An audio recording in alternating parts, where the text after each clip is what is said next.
fresh out of an hour-and-a-half long presentation. The Apple chief exec, Tim Cook, there. We have two new phones that Apple announced today, the premium iPhone 5S and the slightly less premium iPhone 5C. Both of these will be replacing the iPhone 5, which is shortly to be phased out.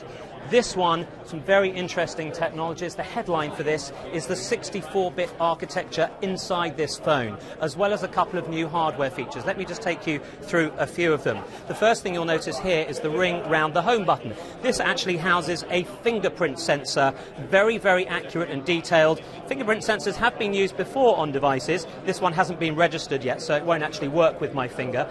But unlike previous devices of many years ago, which used fingerprints to authenticate, this one will actually be used to buy apps and purchases from, for example, the iTunes store. So what about the 64-bit architecture? Well, that is going to come into its own on things like the camera. The camera has been completely redesigned, and I can show you there, if we show a picture of Tim Cook and Elvis Costello. We've got 21 photos that I just took in burst mode there, very, very quickly. And it's got some neat camera features, neat tricks up its sleeve, slow motion, 120 frames a second video, a better sensor, twice as big. But the 64-bit architecture and the processor being twice as fast as its predecessor really should make a difference here. Now, the other phone announced today was the 5C, and it's this one here. It looks very similar to its forebear in the iPhone 5. It's very slim and sleek, same shape, form factor.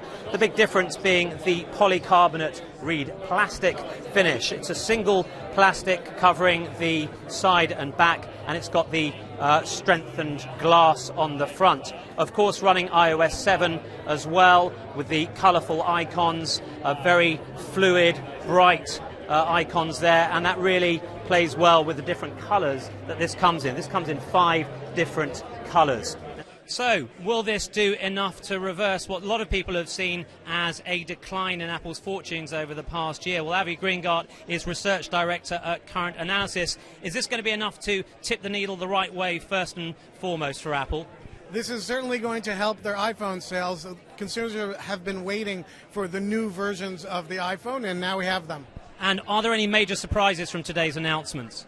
I think the biggest surprise is that the iPhone 5C is a premium product. It is not an inexpensive product designed simply to grab market share from Android in emerging markets. This is a beautifully designed, high-end iPhone just made out of plastic in lots of different colors. When we look at their most premium product, the 5S, are you impressed with the kind of technology that we're seeing inside, the 64-bit architecture in particular?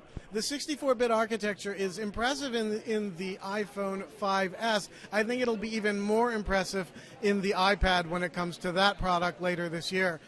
The Touch ID unlocking technology is actually works a lot better than you would expect it to. It's instantaneous. It allows you to keep your phone secure and then unlock it quickly and even make purchases just with a touch of your finger. So overall, enough to keep the Apple faithful happy, do you think? I think so. Enough to keep the wolves at the door. Avi Greengart, many thanks indeed.